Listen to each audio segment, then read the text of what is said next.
नमस्कार दोस्तों, 13 अक्टूबर 2025 के दिन आज हम देख रहे हैं आज का महत्वपूर्ण करंट अफेयर्स। इसकी शुरुआत करते हैं महत्वपूर्ण दिवस व पुरस्कार के साथ में। महत्वपूर्ण दिवस व पुरस्कार। प्रश्न नंबर 1, अंतर्राष्ट्रीय बालिका दिवस किस तारीख को मनाया जाता है? तो इसका सही जवाब है 11 अक्टूबर। 11 अक्टूबर के दिन अंतर्राष्ट्रीय बालिका दिवस मनाया जाता है। 2025 का रेमन मैग्सेसे पुरस्कार किस गैर सरकारी संगठन को प्रदान किया गया है? 2025 का रेमन मैग्सेसे पुरस्कार ये दिया गया है एडुकेट गर्ल्स। ये बालिकाओं की स्कूली शिक्षा और पुनर्भक्तियों पर केंद्रित पहल के लिए यह संगठन सम्मानित हुआ बताया गया है। किस विपक्षी नेता को 2025 का नोबेल शांति का पुरस्कार 2025 का नोबेल शांति पुरस्कार दिया गया है? तो यह दिया गया है मारिया कोरेना मचाडो के लिए यह प्रदान किया गया है। वेनेजुएला में लोकतांत्रिक अधिकारों के समर्थन के लिए उनके नाम की घोषणा का उल्लेख किया गया है। तो 2025 का नोबेल शांति पुरस्कार मारिया कोरेना मचाडो को जाता है। अब देखते हैं नियुक्तियां व पदभार। प्रश्न नंबर 4, माइक्रोसॉफ्ट और एंथ्रोपिक के टेक सलाहकार के रूप में किस पूर्व प्रधानमंत्री की नियुक्ति हुई है? तो ये हैं ऋषि सुनक साहब। तकनीकी नीति और एआई रणनीति पर परामर्श के लिए सुनक को सलाहकार भूमिका सौंपी गई है। भारतीय रिजर्व बैंक के डिप्टी गवर्नर के पद पर किसे नामित किया गया है? तो यह किया गया है श्रीश चंद्र मुर्मू को रिजर्व बैंक के डिप्टी गवर्नर के पद पर नामित किया गया है।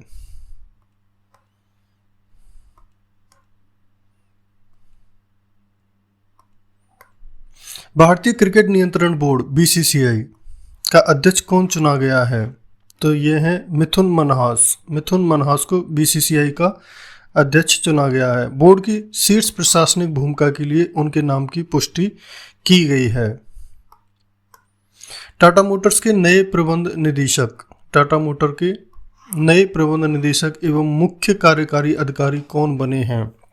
मुख्य कार्यकारी अधिकारी बने हैं शैलेश चंद्रा को टाटा मोटर्स का नया प्रबंध निदेशक एवं मुख्य कार्यकारी अधिकारी बनाया गया है। ऑटो सेक्टर में नेतृत्व परिवर्तन के तहत शैलेश चंद्रा को शीर्ष दायित्व मिला है और टाटा मोटर्स में अभी डीमर्जर की प्रोसेस भी चल रही है। भारत के स्वास्थ्य मंत्रालय की पहली मानसिक स्वास्थ्य ब्रांड एम्बेसडर कौन नियुक्त हुई हैं? तो वह हैं दीपिका पादुकोण। विश्व मानसिक स्वास्थ्य दिवस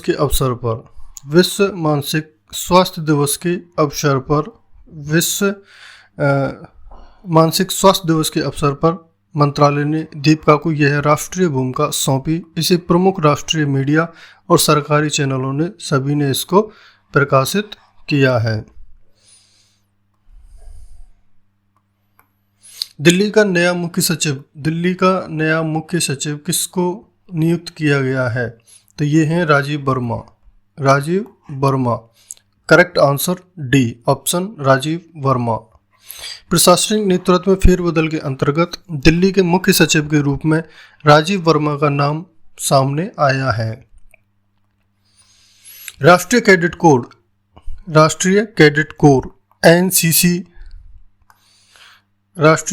कोर एनसीसी के महानिदेशक का कार्यभार किसने संभाला? तो इसका कार्यभार संभाला है वीरेंद्र वत्स। सही ऑप्शन वीरेंद्र वत्स। रक्षा संबंध युवा संगठन के डीजी पद पर नई नियुक्ति जो हुई है वह है वीरेंद्र वत्स के। स्पाइस रूट पहल का प्राथमिक उद्देश्य क्या है? स्पाइस रूट पहल का प्राथमिक उद्देश्य है विरासत व मसाला आधारित पर्यटन को बढ़ावा देना। राइट आंसर है बी, विरासत व मसाला आधारित पर्यटन को बढ़ावा देना। केरल द्वारा इतिहास और मसाला मार्ग की विरासत को पर्यटन से जोड़कर आर्थिक सक्रियता बढ़ाने का लक्ष्य रखा गया है। किस राज्य ने वन्य जीव संरक्षण के लिए 1 करोड़ रुपए का विशेष बजट स्वीकृत किया है? तो ऐसा करने वाला है तमिलनाडु। तमिलनाडु ने जैव विविधता और संरक्षण गतिविधियों को समर्थन के लिए अलग प्रावधान की सूचना दी गई है। तो यह राज्य है तमिलनाडु। निम्न में से कौन से बंदरगाह हरित हाइड्रोजन हब नामित हुए हैं? तो ये हैं मुंद्रा, एन्नोर, हल्दिया। इस ए ऑप्शन जो कि सही जवाब नहीं है। इसका सही जवाब है दीनदयाल वियो चिदंबरनार पारादीप। बी इसका करेक्ट आंसर है और ये इसका गलत जवाब है। राइट आंसर है दीनदयाल वीओ चिदंबरनार पारादीप।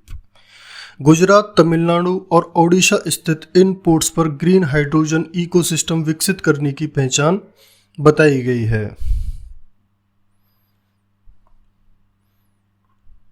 नागपुर में विश्व स्तरीय कन्वेंशन सेंटर निर्माण हेतु महाराष्ट्र ने किस देश से सहभागिता की है? विश्व स्तरीय कन्वेंशन सेंटर तो ये स्पेन की सहभागिता के साथ में बड़े आयोजनों के लिए आधुनिक कन्वेंशन इंफ्रास्ट्रक्चर के विकास पर द्विपक्षीय सहयोग की जानकारी दी गई है। HDFC बैंक का माई बिजनेस QR समाधान किस उपयोग केस को लक्षित करता है? तो यह है खुदरा विक्रेताओं का ऑफलाइन से ऑनलाइन कॉमर्स ट्रांजिशन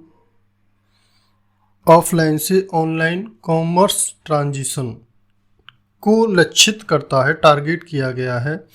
ऑफलाइन से ऑनलाइन कॉमर्स ट्रांजिशन छोटे व्यापारियों और रिटेलर्स की डिजिटल भुगतान व ई-कॉमर्स अपनाने को सरल बनाना इसका मुख्य उद्देश्य बताया गया है।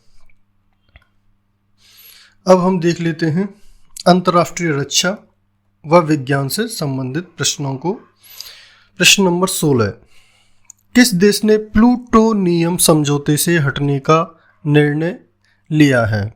तो ऐसा करने वाला देश है रूस ने अमेरिका के साथ समझौते से अपने कदम पीछे हटा लिए हैं। परमाणु सामग्री प्रबंधन से जुड़े द्विपक्षीय ढांचे से अलग होने की घोषणा का उल्लेख किया गया है। ऐसा करने वाला देश है रूस। इंद्र 2025 भारत रूस संयुक्त सेनाभ्यास कहाँ हो रहा है?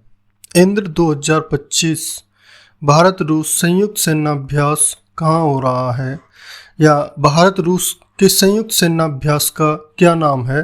तो ये इंद्र 2025 जो कि महाजन फील्ड फायरिंग रेंज बीकानेर में किया जा रहा है। 6 से 15 अक्टूबर 2025 के दौरान आयोजित यह अभ्यास 6 से 15 अक्टूबर 2025 के दौरान आयोजित यह अभ्यास काउंटर टेररिज्म एवं संयुक्त ऑपरेशंस पर केंद्रित है और कई विश्वसनीय रिपोर्ट इस पर उपलब्ध हैं। आप जाकर के इनकी क्रॉस वेरीफाइंग कर सकते हैं। ये जो यहाँ पर ये जो नंबरिंग हुई होती है ये क्रॉस वेरीफाई चेक की ही है। मैं इन सारे क्वेश्चंस को पहले क्रॉस वेरीफाई करता हूँ, उसके बाद में मैं मेरी इस करंट अफेयर्स की लिस्ट में उनको जगह प्रदान करता हूँ। यह जानकारी अगर आपको पसंद आ रही हो तो आप कृपया करके मेरे चैनल को सब्सक्राइब करना ना भूलें। कलमिकिया रूस में पहली बार किन के पवित्र अवशेष प्रदर्शित किए जाएंगे? कलमिकिया रूस में पहली बार किन के पवित्र अवशेष प्रदर्शित किए जाएंगे? तो ये हैं महात्मा बुद्ध के। सांस्कृतिक धार्मिक धरोहर के रूप में भारत से भेजे गए अवशेषों की प्रदर्शन की सूचना मिली है। गोबी रेगिस्तान में सौर तापीय ऊर्जा संयंत्र शुरू करने वाला देश कौन सा है? गोबी रेगिस्तान में सौर तापीय ऊर्जा संयंत्र शुरू करने वाला देश कौन सा है? तो यह देश है चीन।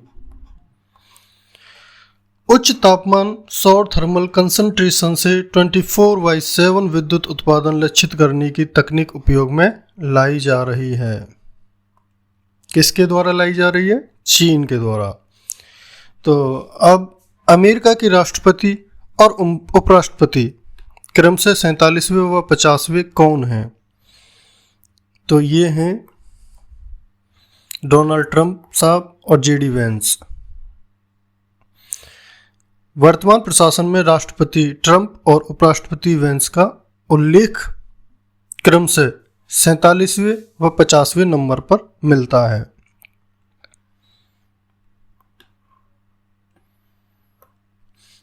खेल व ब्रांड की बात कर लेते हैं। तीनों अंतर्राष्ट्रीय फॉर्मेट में 50-50 मैच खेलने वाले पहले भारतीय तेज गेंदबाज कौन बने हैं? तो वह हैं हमारे जसप्रीत बुमराह। Boom boom Bumrah, Jasprit Bumrah.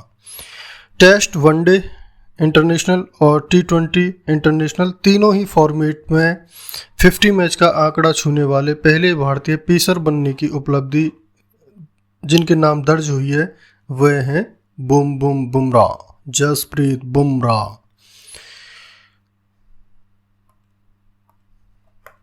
सचिन तेंदुलकर के नए स्पोर्ट्स एथलेटिक ब्रांड का नाम क्या है? तो यह नाम है 10/U, 10x U। इनके इस ब्रांड का नाम इन्होंने रखा है। फुटवियर सहित एथलेटिक प्रोडक्ट्स लाइन के साथ ब्रांड लॉन्च का जिक्र हमें मीडिया सोर्सेज से मिलता है। यह थे आज के अब तक के टॉप करंट अफेयर्स के 22 क्वेश्चंस। उम्मीद करता हूं आपको ये पसंद आए होंगे, बेहतरीन लगे होंगे। आपने वीडियो को यहाँ तक देखा, इसके लिए आपको बहुत बहुत धन्यवाद। प्लीज़ चैनल को सब्सक्राइब करना ना भूलें। बहुत बहुत आभार। नमस्कार।